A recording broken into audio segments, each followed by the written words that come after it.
আপনারা জানেন যে একটি দল নিজস্ব ব্যানার জামায়াত ইসলামী নাম দিয়েছে, কিন্তু আমরা বাংলাদেশে লক্ষ্য করছি হাজারো এখানে 90% মানে মুসলমান, যাদের সকলের ধর্ম ইসলাম, কিন্তু আজকে ইসলামকে 10%-এ টেনে এনে তারা নির্বাচন থেকে শুরু করে বাংলাদেশের পলিটিক্যাল এরিনা কিন্তু সর্ব জায়গায় এই ধরনের একটি মাফিয়াগিরির প্রচেষ্টা চালাচ্ছে। এই জন্য আমরা জামায়াত ইসলামীর কাছে আহ্বান রাখবো, ভণ্ডামি বাদ দেন।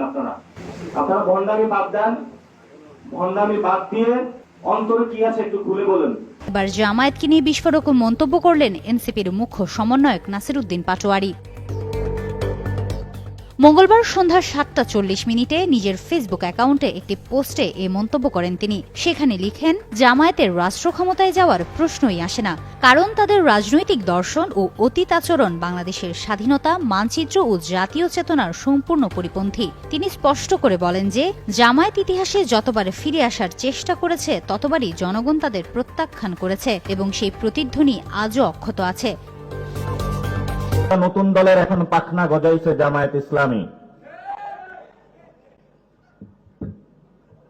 গণ অভ্যুত্থান করছে যারা শহীদ ফ্যামিলি তারা, আর গণ অভ্যুত্থানের এখন নতুন চেতনার কথা বলে তারা নতুন ধর্ম ব্যবসা করে জনগণকে বিভ্রান্ত করার চেষ্টা চালাচ্ছে জামায়াত ইসলামী। জামায়াত ইসলামের এইসব বন্ডামি বন্ধ করতে হবে।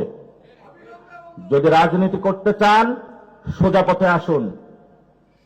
খুব মিষ্টি মিষ্টি কথা বলে, মিষ্টি কথার আসলে আড়ালে কি আছে সেটা তো আল্লাহ জানে। আমাদের স্নেহের নাসিরউদ্দিন পাটোয়ারি, এনসিপির মুখ্য সমন্বয়ক, ঢাকা 8 আসনে একটা ব্যাটেল গ্রাউন্ডে তাকে আমরা সেনাপতি হিসাবে ছেড়েছি। দোয়া করি আল্লাহ যেন তার জীবন, তার ইজ্জতকে হেফাজত করেন। এ লড়াইয়ে, নির্বাচনী লড়াইয়ে সে যেন বিজয়ী হয়। তার হাতেও আমরা 11 দলের পক্ষ থেকে আজকে আমরা শাপলাকলি তুলে দিলাম।